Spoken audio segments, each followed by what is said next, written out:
Muy buenas tardes en este Almorzando en el 13. Es realmente un agrado para este programa y un agrado para mí tener los invitados de la talla y de la envergadura que tenemos esta tarde en el Almorzando en el 13. El currículum de ambos es vasto. Voy a tratar de resumirlo un poco para que ustedes estén al tanto, conscientes de los invitados que tenemos hoy. Voy a presentarles primero al director Rafael Frubeck de Burgos. Es la primera vez que visita Chile este gran maestro español, que está considerado como uno de los directores más importantes del mundo. Ha dirigido en calidad de invitado más de 100 orquestas. Ha grabado más de 100 discos para diferentes sellos y varios de ellos ya son considerados como clásicos, como el Requiem de Mozart, una versión de Carmen de Bizet, así como las obras completas de Manuel de Falla. En el año 1986, por ejemplo, dirigió 104 conciertos con 22 orquestas, interpretando 87 obras de 49 compositores. El repertorio en Chile, dirigiendo a la Orquesta Filarmónica del Teatro Municipal, contempla 3 obras: Danzas Fantásticas de Joaquín Turina, la Sinfonía número 4 de Brahms y el Concierto de Aranjuez de Joaquín Rodrigo, en el que participa como solista el guitarrista Narciso Yepes, con quien Frubeck de Burgos ha tocado muchísimas veces. Y ahora me toca entonces presentar al guitarrista, al solista del Concierto de Aranjuez, que es Narciso Yepes. Estuve pensando y tratando de resumir, maestro, todo el currículum suyo desde que en el año 1947 usted debutó con el Concierto de Aranjuez en Madrid, y desde allí no cesaron los triunfos, los viajes y las giras. En vez de contar su currículum, quiero leer algunas cosas que usted ha dicho, porque pienso que eso lo retrata y lo presenta mucho más. Son palabras de Narciso Yepes. Dice: he intentado aceptar y desarrollar el don que he recibido. Soy feliz de poder comunicarme con tantos seres humanos a través de un lenguaje que no necesita palabras. Me considero peregrino de la vida en búsqueda de la verdad y sé que me falta mucho por aprender. Espero dejar una huella para los jóvenes que no escatiman el esfuerzo. Puedo afirmar que amo a mi familia y a mis amigos. Amo a la vida porque la vida es esperanza. Esta noche será la última actuación en Chile de estos dos grandes músicos, y esta última actuación será transmitida en directo por nosotros, por Canal 13, a las 21:20 horas, para deleite de todos ustedes y de los que no han podido conseguir entradas al Teatro Municipal. Está también conmigo como anfitrión de este Almorzando en el 13, como dueño de casa, está Andrés Rodríguez, que es director de la Corporación Cultural de la Ilustre Municipalidad de Santiago. Andrés es el responsable, entre comillas, de la estadía en Chile de estas dos grandes figuras musicales. Esta noche lo van a ver ustedes comentando las obras musicales y le damos la bienvenida y compartimos entre los dos esta grata conversación con estos dos grandes maestros que nos visitan. Yo he recogido 2 frases de ustedes, de los dos maestros, de Narciso Yepes y de Frubeck de Burgos. Narciso Yepes dijo de Frubeck de Burgos, dice de él, que ha tocado en un sinnúmero de oportunidades en todo el mundo. Tocar con él es el más grande placer de la música, así tal como suena, ha dicho usted del maestro Frubeck de Burgos. Y usted a su vez, de Narciso Yepes, ha dicho: tocamos juntos desde hace unos 30 años. Él es un gran artista y somos grandes amigos. Y el Concierto de Aranjuez lo hemos hecho en casi todos los países del mundo. La última vez fue en Filadelfia. Yo quiero que me cuente, o me cuenten los dos, cómo se conocieron, cuándo fue la primera vez que tocaron juntos y cómo continúa esa amistad, maestro. Bueno, yo creo que la amistad viene ya desde los años en que Rafael era director de la Orquesta de Bilbao y allí nos conocimos y yo además toqué con él y fue para mí una revelación. Rafael entonces casi se puede decir que empezaba su carrera, pero en fin, eso mejor que yo lo contará él, pero aquel fue el primer contacto y fue además un momento muy hermoso porque se avecinaba la presentación de Rafael con la Orquesta Nacional en Madrid. Acababa de fallecer, hacía muy poco, el director entonces de la Orquesta Nacional, Ataulfo Argenta, y recuerdo muy bien que cuando Rafael se presentó en la Orquesta Nacional, hubo una crítica que decía habemus directorem, es decir, que en aquel momento ya se decidió que Rafael iba a ser, ya era y sería cada vez más uno de los grandes directores de nuestro país y uno de los mejores directores de la actualidad. Y eso, uno se alegra mucho de pensar que ha asistido a esos principios, a ese crearse y recrearse el arte día a día y detalle a detalle. ¿Y Rafael? Pues yo no recordaba que habíamos actuado en Bilbao. Si tú lo dices, tienes mejor memoria que yo. Será verdad. Me acordaba mucho de la primera vez que lo hicimos en Madrid. Sí. Porque era un programa muy importante. Para mí era, como decía Narciso, poco a poco, vamos, muy poco antes de que me nombraran director de la Orquesta Nacional, era la primera vez que yo hacía la consagración de la primavera, y la primera parte era española con Narciso, con el Aranjuez y con creo que era una sinfonía de Arriaga, sí, me parece. Y aquel programa pues fue muy importante por la consagración de la primavera y por la música española con Narciso. Y desde entonces, pues, ¿cuántas veces hemos hecho el Aranjuez? Hasta sin ensayo. Con la Orquesta Nacional de España había alguna tournée, no había forma de hacer ensayo, el teatro no estaba preparado por la mañana. Bueno, no pasaba nada, como si se hubiera hecho. Y luego, ¿cuántos discos hemos grabado juntos, Narciso? En Madrid, hemos grabado en bastantes Londres. Sí. En Londres, con la London Symphony. Ayer recordaba yo una anécdota en una cena con Narciso, de que iba yo en mi coche con los chicos un domingo, mi mujer y los niños, a un pueblo fuera de Madrid que se llama Chinchón, que entonces estaba muy de moda, donde se fabrica el anís Chinchón. Y había un parador muy bonito, íbamos a almorzar. Y puse la radio y de repente oí un concierto de guitarra del que yo no me acordaba, con toda honradez. Y por la forma de tocar, le dije a mi mujer, este tiene que ser Narciso. En fin, nadie toca la guitarra así más que Narciso. Bueno, al cabo de un rato, seguimos y dije, bueno, el que está dirigiendo tengo que ser yo. Por la forma de tocar y por la forma, conociendo, en fin. Y los instrumentistas tienen que ser la Orquesta Nacional. Bueno, ya me picó la curiosidad y nos quedamos escuchando a ver quién era. Y efectivamente, éramos Narciso y yo. Y la obra era... ¿Tú recordaste ayer cómo se llama? Era homenaje a la seguidilla de Federico Moreno Torroba. Fue un concierto que me dedicó a mí y que grabamos justamente Rafael y yo por una cara, que por la otra cara se grabó el concierto de... Baccarís, ¿no? Baccarís, eso es. El concierto de Baccarís, concertino en la menor, una obra muy hermosa, muy bonita. Y muy difícil, sí. Y ese fue, yo creo que fue el primer disco que hicimos juntos. No, creo que el primero fue La Fantasía. Primero fue La Fantasía, tal vez. Sí. Fantasía para un gentilhombre, me parece que fue ese. La Fantasía que él llevaba. De Rodrigo también, autor de concierto. Detrás llevaba el concierto de Oana, que fue una obra magnífica. Ese fue el primer disco, sí. Es una obra que me escribió Mauricio Oana, que vivía en París, vive en París, y que es una obra bellísima, es una obra moderna, pero muy... Y que Narciso y yo hemos grabado 2 veces. Hemos grabado porque 2 la veces, última vez la grabamos con la London Symphony. Eso es. En Londres, sí. Bueno, pero Narciso, usted ha venido a Chile alrededor de unas 10 veces y Rafael es la primera vez que está en Chile. Entonces, a lo mejor Andrés nos cuenta cómo hizo para juntar. Ustedes han estado tantas veces juntos en tantas partes del mundo, pero es la primera vez que Narciso Yepes y Rafael Flubeck de Burgos tocan juntos en Chile.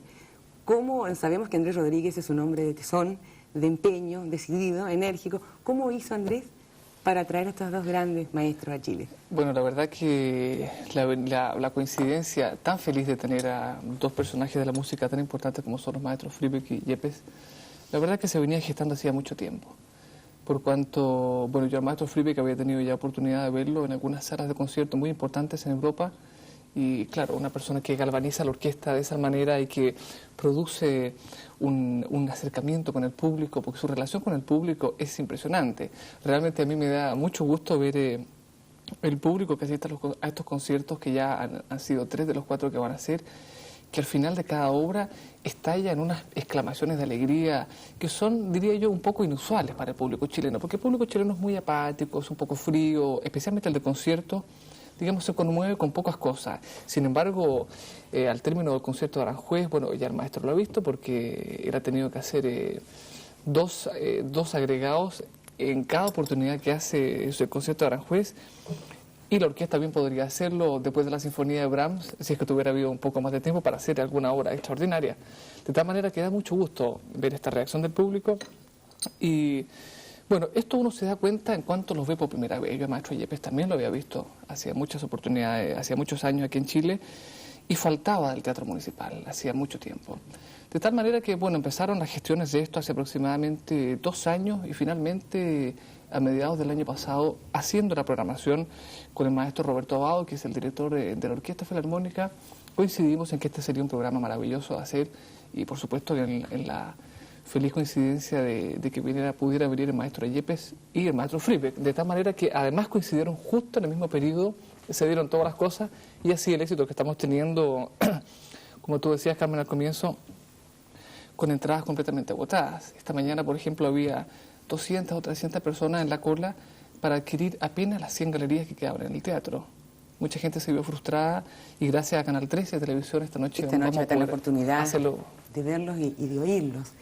Yo creo que es tan importante, cuando se tiene una persona así, de saber un poco más de usted como persona. Conversamos hace un ratito antes de comenzar el programa que usted no tiene en su familia ningún antecedente, ni padres, ni musicales. Una familia de campesinos que ni siquiera le fomentaron la música, ni le hicieron escuchar música. Entonces, lo que usted tiene es un don. Desde muy niño tuvo esta pasión por la música, por la guitarra. ¿Por qué comenzó? ¿A qué edad comenzó usted? ¿Y cómo logró que su familia aceptara que usted fuera un músico? Yo debía tener algo así como unos 3 años y medio, 4 años. Y en una casa de un vecino escuché por primera vez un disco, que en un aparato que no era ni una gramola, ni un gramófono, y mucho menos un pick-up, como decimos ahora, ¿verdad? Era simplemente lo que llamaban allí con el acento además murciano, lo que llamaban la máquina cantaora.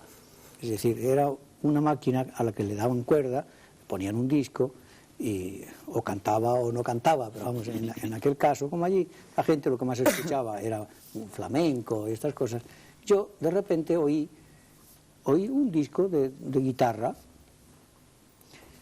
A mí aquello me impresionó tantísimo que a los pocos días mis hermanos descubrieron que yo me escondía en un montón grandísimo de leña que había en la puerta de mi casa. Hay que decir que yo soy campesino, viví en el campo, y mis padres eran campesinos, y siguen siendo, mis tíos y mis primos siguen siendo campesinos en el campo de Lorca, en la provincia de Murcia. Entonces yo me escondía y agarraba el bastón de mi padre cuando él no me veía, y me escondía en una pequeña cueva que había allí en la leña para tocar el bastón. Tocar el bastón en forma de guitarra, yo me lo ponía en forma de guitarra y cantuseaba lo que se me ocurría, poniendo las manos así en forma de guitarra. Y mis hermanos decían que, mira, que Narciso está tocando el bastón, y yo decía que no, que eso no era un bastón, que eso era una guitarra. Me ponía muy serio y muy solemne, y entonces mi padre dijo, pero si tú quieres tocar la guitarra, yo te compro una guitarra, y me compró una guitarrita pequeña, y cuentan, y yo apenas lo recuerdo, cuentan que a los pocos días de tener yo aquella guitarra, ya tocaba todas las canciones que entonces se cantaban por allí, por aquel entorno. Yo tocaba todas las canciones. ¿Tenía profesor para eso? No, nada, eso lo hice. Me enseñaron, un tío mío que sabía cómo se afinaba la guitarra, me enseñó a afinarla. Yo la afiné y empecé a sacar las melodías, así. Y mi padre entonces decidió que él, que había querido en su juventud ser médico, con una ilusión enorme por la medicina, su padre, es decir, mi abuelo, no le dejó estudiar, que dijo que un campesino tiene que seguir siendo campesino. Bueno, de acuerdo, era su opinión. Entonces mi padre decidió que cuando él se casara y tuviera hijos, que los hijos serían lo que ellos quisieran. Y yo quise ser guitarrista, y mi padre me dio toda clase de facilidades, hasta tal punto que vivíamos a unos 8 kilómetros de la ciudad, en Lorca. Y él todos los días me llevaba en un burro que tenía, me subía en el burro y me llevaba a Lorca a recibir mis primeras clases de música, de solfeo con un profesor y de guitarra con otro profesor. Y después yo aprendí prácticamente solfeo al mismo tiempo que aprendía a leer. Casi aprendí antes solfeo que a leer. Y así empezó. Es decir, que él se dedicó hasta que yo fui independiente en cuanto a vehículo, que me compró una bicicleta y yo iba todos los días a la escuela, después iba a la clase de música y a la clase de guitarra. ¿Y siempre fue la guitarra lo que a usted le apasionó? ¿Nunca pensó en otro instrumento que no fuera la guitarra? Después probé a tocar el violín y toqué un poco, y el piano también, pero de verdad lo que me interesaba, lo que me apasionaba era la guitarra, y fue a lo que me dediqué. ¿La guitarra refleja de alguna manera el alma del pueblo español? ¿Se asocia siempre la guitarra con España? Sí, ciertamente sí. Sí, porque además yo creo que no hay una casa en España, sobre todo en el sur, donde no haya una guitarra. Es decir, está muy relacionada con la música, nuestra música popular y con nuestra historia, con nuestras tradiciones, sin duda alguna. Maestro, ¿y a qué edad hizo usted su primer concierto ya en forma, digamos, con un auditorio? El primer recital de guitarra, yo solo, fue en el año 44 en Valencia, y el primer concierto con orquesta, tocando el concierto de Aranjuez, fue en Madrid en el año 47. Toqué con Ataulfo Argenta, que era entonces director de la Orquesta de Cámara de Madrid, y él me programó en sus conciertos de la Orquesta de Cámara, en el Teatro Español. Me acuerdo que fue el 17 de diciembre del 47. Ese fue mi primer, de ahí luego, a partir de ahí ya, después me fui a París a pasar una semana, me estuve 7 años, y así sucesivamente. Profundizando en bellas artes, en letra, en todas las artes.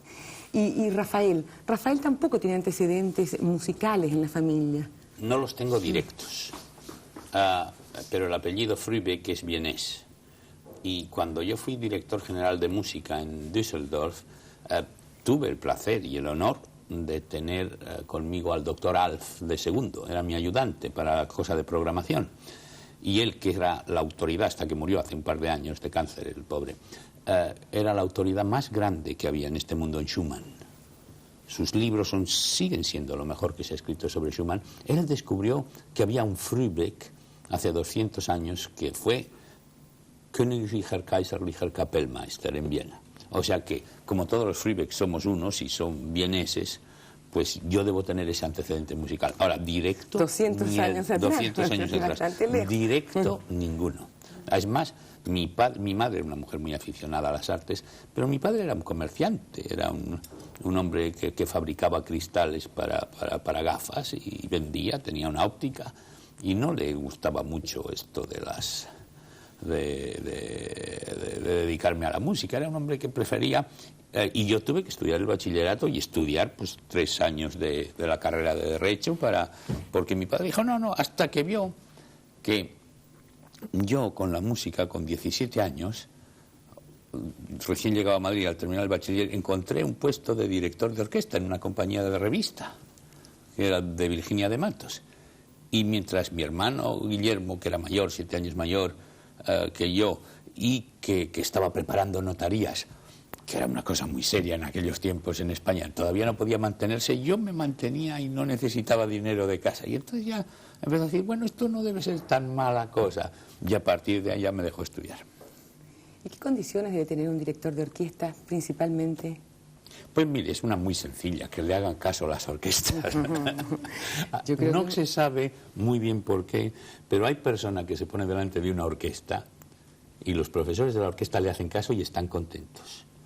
Y les hace trabajar mucho y están contentos, porque ven que el trabajo rinde. Y hay otra persona que se pone delante de una orquesta y la cosa no funciona. No sé, tiene que tener pues una cualidad de liderazgo. Ahora, naturalmente ese liderazgo, de la única forma posible de mantenerlo es sabiendo la partitura que dirige, sabiendo cómo se hace sonar una orquesta, sabiendo cómo se ensaya, cómo no se pierde el tiempo. Porque realmente el tiempo, pues que aquí don Andrés me ha dado, pues no era demasiado para ensayar, ¿verdad? Y hemos tenido que andar apretando los minutos hasta la última hora, y si ahí se pierde tiempo, pues estamos perdidos, no sale el concierto. Y estas son todas las cosas en donde una orquesta ve que el director funciona bien y lo sigue, y no hay ningún problema, y ve que no funciona y no lo sigue. Pero yo creo que hay también algunos, yo creo que usted, maestro, por modestia, no nos quiere decir acá, pero hay algunas cosas que son importantes, de personalidad, de temperamento, de saber cómo plantarse delante de una orquesta, ¿no? Cómo dirigirse a los miembros, a los profesores de una orquesta. Bueno, todo lo que hay de conocimiento atrás que hacen fundamental la preparación de una obra. Bueno, son cosas, ahora en el caso suyo, preciso, usted no lo ha dicho, pero yo sí lo voy a decir, él, como maestro, tiene oído absoluto, que es un privilegio de la naturaleza. A veces, no siempre. Bueno, pero ya tenerlo a veces, son condiciones realmente que da la naturaleza que sirven ayudan muchísimo. Usted ha dicho que no se ha especializado nunca en ningún estilo especial, ¿no es cierto? No he querido especializar. No ha querido, pero y dirige óperas y conciertos indistintamente, pero de la ópera usted ha dicho que en la ópera nunca se utiliza la calidad y la limpieza que se usa en la sinfonía. No he dicho nunca, no. Vamos a aclarar. Normalmente, en un concierto sinfónico, usted trabaja una orquesta y la trabaja durante 5 ensayos, como ha habido aquí, para hacer algo que dura pues 85 minutos de música. Bueno, ahora ponga usted que dirige usted Carmen o Tosca o los maestros cantores y tiene usted proporcionalmente los mismos ensayos. La partitura dura 3 veces más de tiempo y no es ya solo la orquesta, es los cantantes, es el coro y luego un director de escena que a lo mejor lo hace muy bien, pero a lo mejor le pone todo patas arriba. Y verá usted un cantante que está cantando un dúo en donde el tenor está allá y la soprano está allá, a verlo juntitos, en cambio en el escenario los tiene usted aquí. Esto quiere decir que en esas condiciones la ópera en sí y per se ya es mucho más difícil de hacer que el concierto, en las mismas garantías musicales o con las mismas garantías musicales. Y por eso, en fin, no es descubrir ningún secreto. La ópera hay veces que sale muy bien y hay veces que no sale muy bien. En cambio, los conciertos, raro es que un concierto no esté ensayado o que salga mal. No, porque está bien trabajado y porque hay muchos menos elementos.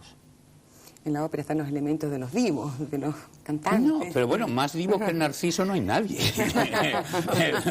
Dígame a mí quién es más divo en este mundo que Narciso Yepes. Pues nunca me he sentido yo divo, la verdad. Bueno, no te has sentido divo en el mal sentido de la palabra. Sí, pero ¿quién puede competir con Narciso? Nadie. Yo la verdad divo en el mal sentido de la palabra. Bueno, de acuerdo, no del buen sentido. Pero con Narciso no hay ningún problema musical. En cambio, con muchos de los pseudodivos, con Plácido Domingo tampoco hay ningún problema musical, o con la Caballé, o con nuestros, y en esto, en fin, no es que arrimemos el asco a nuestra sardina, pero es que nuestros cantantes españoles, o Teresa Berganza, o Pilar Lorengar, o Victoria de los Ángeles, son sencillamente grandes músicos, aparte de ser cantantes. Luego encuentra usted otros, pues que no lo son, y entonces vienen las peleas y las historias y las cosas, pero que no tienen por qué ocurrir. Pero igual que se trabaja un concierto de Aranjuez con Narciso, ¿por qué no se puede trabajar igual un aria de Tosca, un aria de Carmen? Claro. Pero la realidad, tú lo sabes muy bien, Narciso, es que cuántas veces oímos un aria de Tosca, un aria de Carmen y no está así de preparado. No, claro, pues está poco preparado. O tal vez sea que los cantantes en algunos casos no son lo suficientemente musicales, exacto, digo yo. No sé, puede que sea eso. Narciso, desde hace algunos años, a pedido suyo, el luthier José Ramírez le creó una guitarra de 10 cuerdas. ¿Qué nuevas posibilidades le trae el instrumento en la guitarra de 10 cuerdas? José Ramírez no creó ninguna guitarra de 10 cuerdas. José Ramírez hizo a trancas y barrancas una guitarra que yo le pedí que hiciera y que él no quería. Y que por fin accedió porque vio que si él no me la hacía, me la haría otro luthier. Y la hizo, efectivamente. Y después se arrepintió de no haber querido hacerla antes, ¿no? Y efectivamente después me hizo otra guitarra fleta y después me hizo otra guitarra Paulino Bernabé, que es la que toco actualmente. Yo ahora viajo con una guitarra de Paulino Bernabé, que fue un discípulo que tuvo Ramírez y que él se instaló por su cuenta también y que tenía ideas magníficas, pero que ahora funciona de una manera extraordinaria y que es un gran luthier. Maestro, usted tocó la primera vez el concierto de Aranjuez con una guitarra de 6 cuerdas. Sí, sí, claro. La guitarra de 10 cuerdas la tengo desde el año 64. ¿Cuál es la diferencia entre hacer Aranjuez con una guitarra de 6 cuerdas y una de 10? La diferencia fundamental es que la guitarra de 6 cuerdas, esto lo he explicado muchas veces, incluso creo que en televisión, pero vamos, lo puedo reducir a una escueta explicación de que la guitarra de 6 cuerdas, la guitarra tradicional de 6 cuerdas, tiene resonancia por simpatía de los armónicos naturales, tiene resonancia solo en 4 de las 12 notas de la escala musical. Es decir, que hay 8 notas completamente secas. Es decir, si usted toca un si bemol y lo apaga, se queda apagado totalmente. En cambio, toca un la y aunque lo apague, sigue la resonancia de los armónicos naturales en otra cuerda que dan un armónico la. Ese fenómeno hace que la guitarra tradicional, la guitarra de 6 cuerdas, sea un instrumento desequilibrado. Tiene 4 notas con mucha resonancia y 8 sin ninguna resonancia. Entonces la guitarra que yo hice es una guitarra que las 4 cuerdas que yo he añadido añaden no ya los 8 armónicos naturales más claros, los armónicos que llamamos de quinta y de octava, sino que además de esos añade muchos más, pero sobre todo esos. Entonces añade justamente los 8 armónicos que faltaban, con lo cual la guitarra de 6 cuerdas, como decía, está desequilibrada, y la guitarra de 10 cuerdas tiene exactamente la misma resonancia en cada una de las 12 notas de la escala. Con lo cual, yo recuerdo la versión, la idea primera que tuvo Nadia Boulanger cuando se enteró que yo había hecho esto, yo había trabajado con Nadia Boulanger en París, y ella tenía mucho interés en saber qué pasaba con eso de la guitarra de 10 cuerdas que me he enterado que has hecho. Yo quisiera oírla. Digo, sí, Nadia, claro que sí. Y fui a su casa y lo primero que me dijo Nadia al oírla, que piense que Nadia Boulanger posiblemente ha sido uno de los más grandes maestros de música de este siglo, ¿no? Y dijo, ¡ay, qué interesante! Porque como tiene usted la resonancia, la puede usted apagar. Y fue exactamente esa la idea. Es decir, yo tengo la resonancia y la puedo apagar. Y cuando la apago, se oye que la apago, pero la apago porque la tengo. Es decir, un pianista puede levantar el pie del pedal porque lo puede bajar primero. Si no pudiera bajarlo, no podría tampoco levantarlo. Es decir, hay que tener pedal para poder dejar de tenerlo. ¿El compositor Rodrigo no puso ninguna objeción al cambio de un instrumento al otro? No, si no tenía nada que objetar, Rodrigo, ahí si su concierto suena mucho mejor, con toda la resonancia de las notas que él mismo ha escrito, ¿no? Maestro, ¿por qué no compone usted? Bueno, entre otras cosas, bueno, posiblemente porque no sé, pero además porque tampoco tengo tiempo.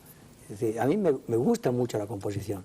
Yo he trabajado bastante la composición y creo que la voy a trabajar. Creo que me voy a dedicar a componer dentro de algunos años, cuando viaje menos, cuando esté más en casa, y ponga en marcha todas las ideas que voy anotando. Eso sí, es verdad que tengo anotaciones en gran cantidad. Bueno, vamos a ir conversando. Después de una pausa comercial, volvemos a seguir esta interesante conversación. Y seguimos conversando, está almorzando en el 13 con Narciso Yepes y Rafael Frieger de Burgos. Ahí hemos quedado en el momento en que yo le pregunté al maestro Narciso Yepes por qué no componía. Entonces él dio la explicación de que no tiene mucho tiempo. Después siguió comentando aquí en este intermedio, comentando con Rafael, por Dios, dijo, ¿qué tiempo vamos a tener nosotros para componer si vivimos viajando? ¿Cómo es la vida de ustedes siempre? Pues de hotel en hotel, de avión en avión y de sala de conciertos en sala de conciertos. Narciso y yo coincidimos mucho en muchos sitios. En fin, hemos coincidido aquí, hemos coincidido no solo en España, naturalmente, pero en Francia, Alemania, Italia, los países escandinavos, hemos pasado nuestro frío juntos. Hemos coincidido en Tokio, aunque no hemos tocado juntos, porque ahí es muy curioso y hemos insistido ambos en tratar. Las organizaciones van por familias distintas y no hay forma de que hayamos están divorciados unos con otros. Sí. Y entonces Narciso va por unas agencias que van con determinadas orquestas y yo voy por otras que van por otras. Vamos, yo trabajo siempre con la misma orquesta, con la Yomiuri en Tokio, y no hemos logrado, pero tenemos que Hay que conseguirlo. Tenemos que conseguirlo y nos costará un par de años, pero lo haremos. Ahora, de todas formas, nuestra vida, pues esto, de sala en sala, de concierto en concierto, de ensayo en ensayo. Y, por ejemplo, ¿hasta cuándo tienen comprometida la vida, entre comillas, ustedes ya con programas, con contratos? A ver. Bueno, hay varios estadios, yo diría. Uno es el de fechas, firmar fechas. Yo tengo firmadas fechas hasta muy dentro del 91. Con número de conciertos y programas, pues la próxima temporada está prácticamente hecha. Y la otra casi hecha, está a mitad. Y ya con viajes y todo, pues entonces eso ya está menos. O sea, cuanto más organiza usted, más aquilata, hay menos tiempo. Pero pues, en general hasta el 90, 91. Ahora estamos preparando 90, 91. ¿Y usted, Narciso? Aproximadamente lo mismo. Es decir, yo tiemblo cada vez que voy a firmar un contrato para el año 91 o el 90. ¿Y qué será de mí en el año 90 o 91? Pero hay que firmarlo. Y voy y lo firmo, ¿no? Efectivamente, es nuestra vida y es así. Y yo siempre pienso que en el año 90 o en el 91 o en el 90 y lo que sea, pues podremos hacer lo que nos comprometimos en aquel momento a hacer. Pero no deja de tener su cierto temblor el hecho de tener que firmar algo, comprometerse a algo que va a pasar dentro de 3 o de 4 años. Bueno, de todas formas, nosotros somos un poco más modestos en esto que Stokowski, que cuando tenía 94 firmó un contrato hasta los 105. Con una compañía de discos que el pobre hombre naturalmente no cumplió, pero lo firmó. Por causa de fuerza mayor no pudo cumplir el contrato. Lo terrible en esto para las organizaciones, para los teatros, como en el caso del municipal, que insisto yo en el privilegio de tener dos artistas tan importantes, es que si uno habla de la posibilidad de volver a contratarlo, por ejemplo, bueno, con el maestro Fribeck estábamos viendo la posibilidad, ha sido tanto el público que se ha visto frustrado, digamos, de no conseguir una entrada para poder verlo a él y al maestro Yepes, y estamos viendo la posibilidad de que ellos puedan volver a Santiago lo antes posible, y sin embargo las fechas no hay fechas. Para el 2000 quizás le hagan contrato, ¿no? No, pero hasta el 90 es lo mínimo. Mucho antes. Lo que pasa es que son pocos los artistas de esta talla que circulan por el mundo y muchos los teatros que los quieren. Andrés, pero el tener artistas de esta talla, de los que están en este momento sentados, están usando en el 13, ustedes se van poniendo metas y varas muy altas en el teatro municipal, porque la gente se acostumbra, como dice un comercial por ahí, y entonces no puede disminuir de categoría. ¿Cómo van a ir cumpliendo ustedes sus metas? ¿Cómo van a seguir entregándonos gente de esta talla en los espectáculos municipales? Bueno, yo creo que es legítimo que el público quiera cada vez artistas más importantes. Nosotros hemos ido tratando de satisfacer siempre este anhelo, hasta el momento lo hemos logrado, y bueno, naturalmente el futuro depara también muchas satisfacciones en este sentido. Lo que pasa es que uno quisiera ya por un asunto de una relación con el público, de un afecto al público y de un respeto por lo que el público ha ido ganando y adquiriendo conocimiento, uno quisiera presentar todos los artistas, digamos, del nivel más alto que se puede aspirar en el mundo. Pero claro, estamos muy lejos, las condiciones económicas no siempre son las mejores, de tal manera que todo hay que balancearlo para hacer una programación que sea equilibrada, que sea interesante y que nos permita, claro, disponer de artistas tan importantes como ellos. Pero sí, Chile está muy lejos, ¿no? Pero ustedes se han puesto metas muy altas y las están cumpliendo, Andrés, con todo lo que nos están entregando en el teatro municipal. Bueno, si uno ve las cifras de los abonados en el teatro, realmente son cifras que hace 15 años uno no se las hubiera imaginado. ¿Y qué opinan ustedes, por ejemplo, que se transmita por televisión? Es usual hacerlo en otros países, que llegue masivamente, Narciso, su guitarra, su concierto de Aranjuez, masivamente por televisión. ¿Qué opina usted de eso? ¿Es bueno, es positivo? A mí me parece una magnífica idea, porque el hecho de que podamos hacer este concierto 4 veces y que según la capacidad del teatro no puedan oírlo más de las 1.400 personas que caben cada vez en el teatro, en fin, que es una cantidad muy pequeña de personas, son 5.400 personas, pues si además de esas 5.400 hay otros cientos de miles de personas que lo pueden vivir, que pueden tener esa vivencia del concierto, la verdad es que en eso hay que quitarse el sombrero a la televisión y decir muy bien por la idea. Yo les felicito por haber tenido la idea de transmitirlo. A nosotros nos ayuda mucho también la idea de la televisión porque, repito, cuando uno se encuentra con un teatro íntegramente agotado, con artistas así, uno quisiera abrir las puertas del Teatro Municipal para que el máximo del público, digamos, pueda ver el desempeño de ellos, de la Orquesta Filarmónica. Siente como una frustración de ofrecer a estos grandes artistas y que la gente no puede entrar al teatro. Exacto. Bueno, y la televisión pone a disposición del público. Si consideramos los ratings que adquieren estos programas culturales, hablamos de que contra 1.500 personas que asisten a la sala a ver en directo el concierto, tenemos 1 millón de personas que lo ven, o 1,5 millones de personas que lo ven en su casa cómodamente instalado, y además con algunas ventajas, maestro, que son muy importantes. Usted va a tener esta noche una cámara que está de frente a usted, entre medio de los músicos, de tal manera que acerca al público las imágenes suyas cuando usted está con la batuta, que el público nunca la ve porque a usted lo ven por la espalda, y bueno, los que están sentados a los costados le ven el perfil. Sin embargo, ya en la experiencia que tuvimos el año pasado, la transmisión de otra transmisión de Canal 13, el director tenía una cámara de frente y muestra, digamos, en toda su magnitud la intensidad, lo que siente él cuando dirige en ciertas notas, ciertos compases, ciertos acordes, que son muy impresionantes. Acá está usted diciendo las ventajas. Ahora hay que decir también los inconvenientes.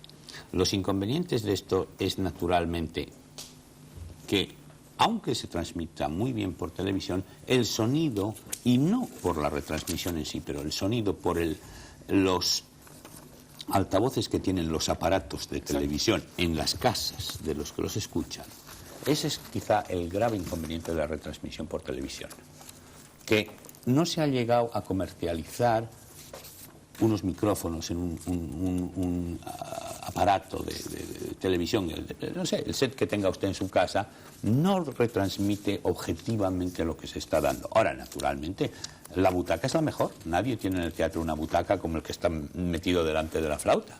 Sobre todo si el que lleva la cámara no hace ruido. Lo que pasa es que yo creo que el beneficio, maestro, que hay respecto de la alternativa, porque la alternativa es no transmitirlo. Entonces, el beneficio es tan grande que no merece la pena ni discusión. Además, figúrese usted, en España empezaron a retransmitirse, al poco de hacerme yo cargo de la Orquesta Nacional, los conciertos se retransmitieron por televisión y todos teníamos nuestras dudas. Bueno, ¿esto lo va a ver la gente? ¿No lo va a ver la gente? ¿Lo va a ver la gente tanto que no va a venir al concierto?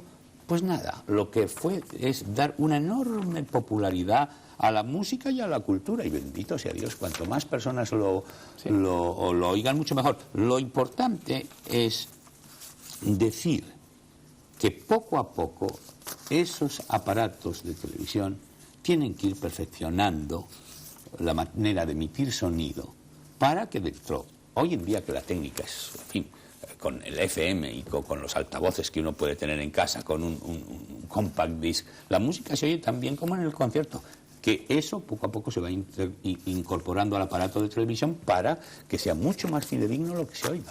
Pero que esto es positivo y que es una maravilla, naturalmente. Yo creo que además esto es tan importante porque este concierto que se transmite esta noche no es lo único. Canal 13, en eso yo creo que es necesario y conveniente decirlo, ha tenido una misión muy señera en el campo de la televisión chilena, por cuanto está transmitiendo también en programas en directo del Teatro Municipal ópera, ballet y concierto.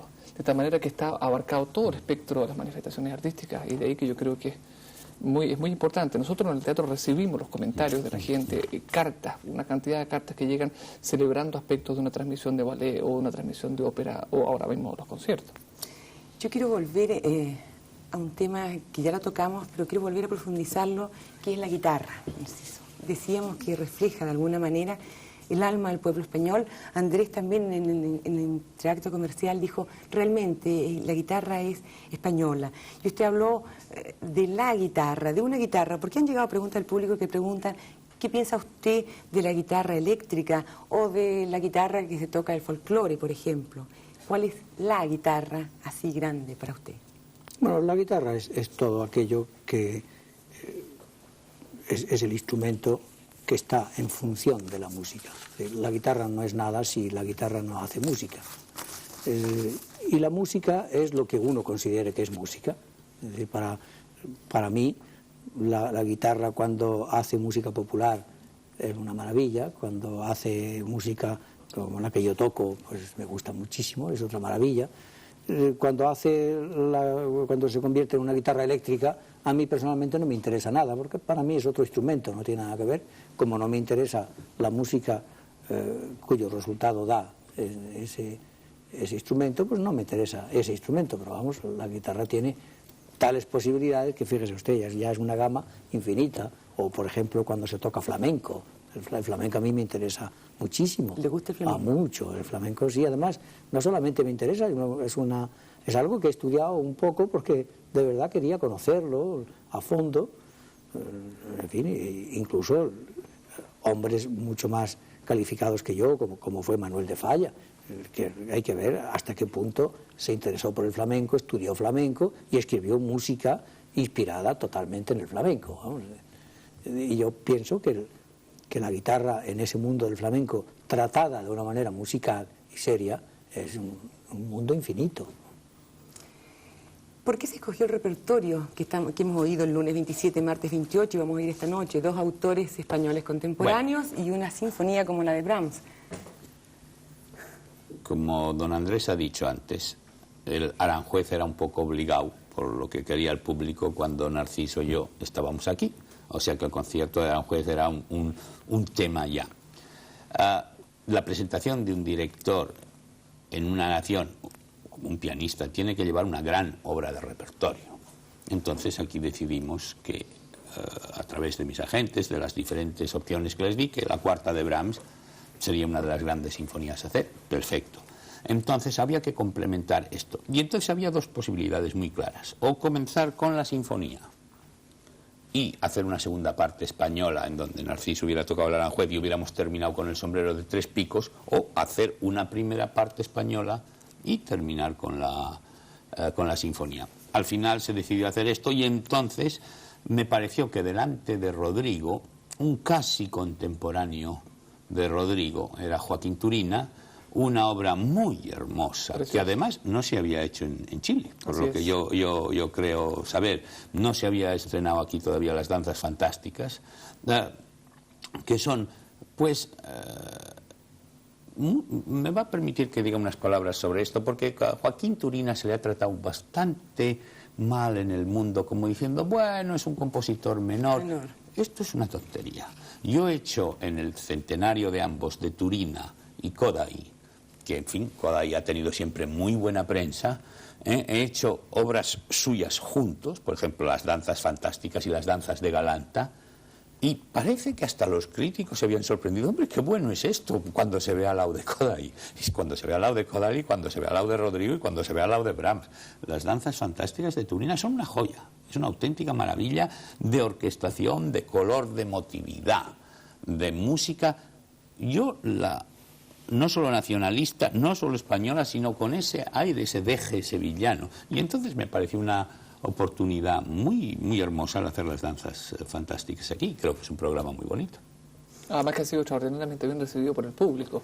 Incluso mucha gente ha comentado la manera perfecta como calzan la obra introductoria de Turina con el concierto de Aranjuez. Ya han destacado lo bonito, lo brillante. Es el ideal, en fin, de plantear una obra española antes de Joaquín Rodrigo, claro. Pues era casi contemporáneo Joaquín Turina, vamos, se podría haber buscado Splá, no sé, o Ernesto Halffter o Rodolfo Halffter, pero vamos, esa generación es la que hubiera tenido que dar el compositor, o haberse ido antes y haber buscado a Arriaga, no sé, como hicimos en aquel célebre concierto en Madrid. ¿Qué compositores hay para guitarra? ¿Hay compositores nuevos? ¿Y cuál es el lenguaje o la temática de estos compositores para guitarra? ¿Siguen exaltando los valores nacionalistas, los valores españoles, o ya componen algo más internacional, hay de maestro? Todo, hay de todo. Hay tantos compositores ahora que escriben para guitarra, que hay de todos los estilos y compositores de total vanguardia, totalmente libres de todo enfoque nacionalista, música que se puede hacer en cualquier lugar del mundo, y luego hay los que hablan un lenguaje muy nacional, muy suyo, muy especial, de todo. La verdad es que de todo. ¿Cómo elige usted los temas que quiere tocar, los que le gustan, los que le llegan al alma? De los cientos de obras que recibo en mi casa, de todo lo que se publica o de todo lo que se escribe y no se publica, y de todo lo que me mandan, elijo la música que me interesa. porque actualmente se escribe mucha música, mucha mala y alguna buena, y alguna buenísima. Entonces yo elijo la que más me gusta.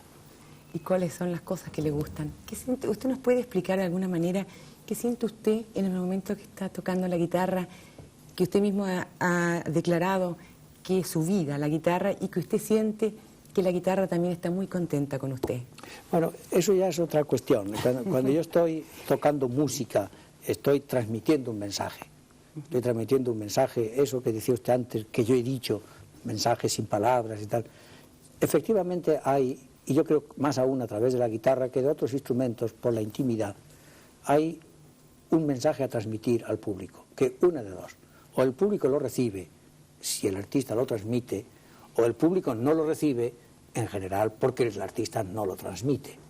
Entonces creo que la misión fundamental del artista es transmitir de verdad un mensaje, que si lo transmite el público lo va a recibir, lo va a gozar y lo va a guardar en su corazón, mucho más que en sus oídos, porque lo que se guarda en los oídos se olvida enseguida, pero lo que se guarda en el corazón se guarda para siempre. Y eso es lo que tiene que hacer el artista, tocar de manera que transmita un mensaje de los que se guardan en el corazón. ¿Y usted se da cuenta cuando está tocando si realmente ese mensaje se está guardando en el corazón? Me doy cuenta instantáneamente.